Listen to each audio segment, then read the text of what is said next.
안녕하세요. 오늘 저희가 함께 살펴볼 자료는요. 한우리교회 담임 목사님의 크고 놀라우신 하나님의 섭리라는 제목의 설교 말씀입니다. 지난번 룻 이야기 기억하시죠? 그때는 순종을 통해 하나님의 섭리를 경험했다면 오늘은 정반대예요. 불순종했던 요나, 그 요나를 통해서도 일하시는 하나님의 섭리를 좀 깊이 보려고 합니다. 아, 네. 특히 이제 교회 성도분들께 이 말씀의 핵심을 좀 요약해서 전달해드리는 그런 시간으로 삼으면 좋겠습니다. 네, 그렇죠.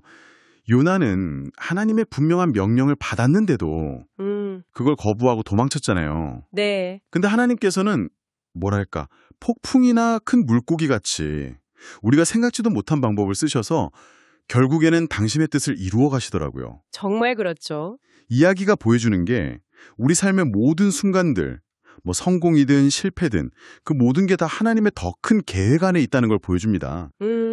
그래서 오늘 이 시간이 여러분 각자의 삶에 개입하시는 그 하나님의 손길을 좀 발견하는 그런 기회가 되면 좋겠습니다. 네, 정말 흥미로운 관점인데요. 그럼 바로 본론으로 들어가 보죠. 하나님은 왜 요나에게 하필이면 그 니느웨로 가라고 하셨을까요? 네. 당시 아수르 수도고 굉장히 잔혹하기로 유명했던 곳인데 말이죠. 그게 핵심인데요. 바로 하나님의 본심이 있어요.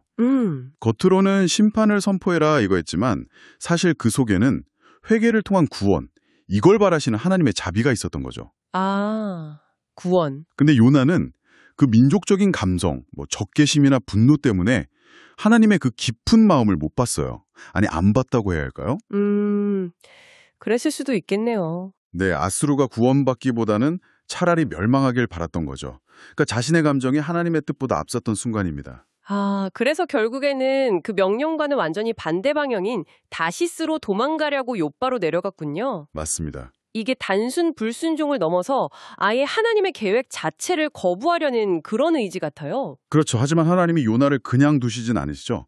배가 이제 바다로 나가니까 강한 바람을 보내셔서 배가 거의 부서질 것 같은 폭풍을 일으키세요. 네. 그래서 막 선원들이 다급해져서 제비를 뽑잖아요. 원인을 찾으려고. 근데 딱 요나가 뽑히는 거죠. 아. 근데 여기서 재밌는 게 요나가 자기가 원인이라고 인정은 하면서도 회개하는 게 아니라 나를 들어서 바다에 던지시오 이렇게 말한다는 거예요. 허허. 네. 어떻게 보면 좀 책임지는 행동 같기도 하고 근데 말씀하신 대로 끝까지 하나님의 뜻에는 맞서겠다. 이런 고집 같기도 하고요. 맞아요. 네. 차라리 내가 죽을지언정 니느웨는 안 가겠다. 이런 태도랄까요? 그렇죠. 진짜 해결책은 사실 거기서 하나님께 엎드려서 회개하는 거였을 텐데 말이죠. 네. 결국 사람들이 요나를 바다에 던지니까 폭풍이 정말 기적처럼 딱 잠잠해져요. 와. 그리고 바로 그때 성경을 보면 하나님께서 미리 준비하신 큰 물고기가 요나를 삼켰다 이렇게 기록되었거든요.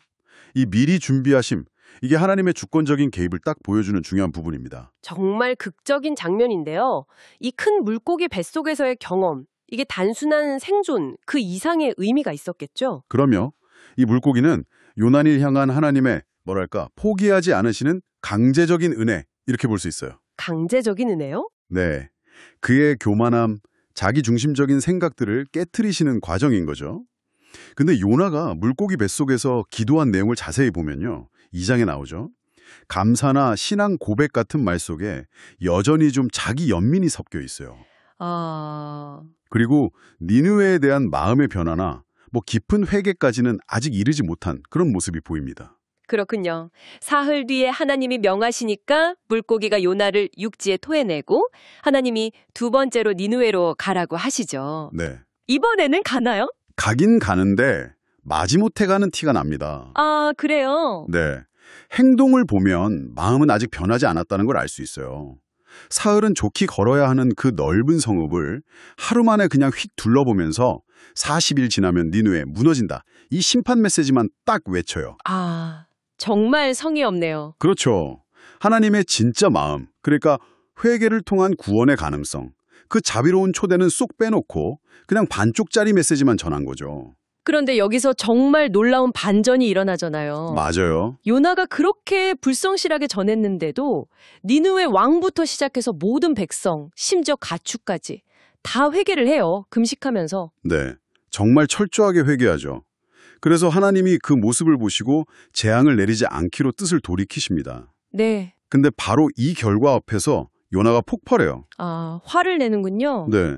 하나님께 엄청 불쾌해하면서 분노를 터뜨리죠. 하나님은 은혜롭고 자비롭고 노하기를 더디하시고 인애가 크셔서 뜻을 돌이켜 재앙을 내리지 않는 분인 줄 내가 알았습니다. 이게 네, 칭찬 아닌가요? 칭찬 같지만 사실은 따지는 거예요.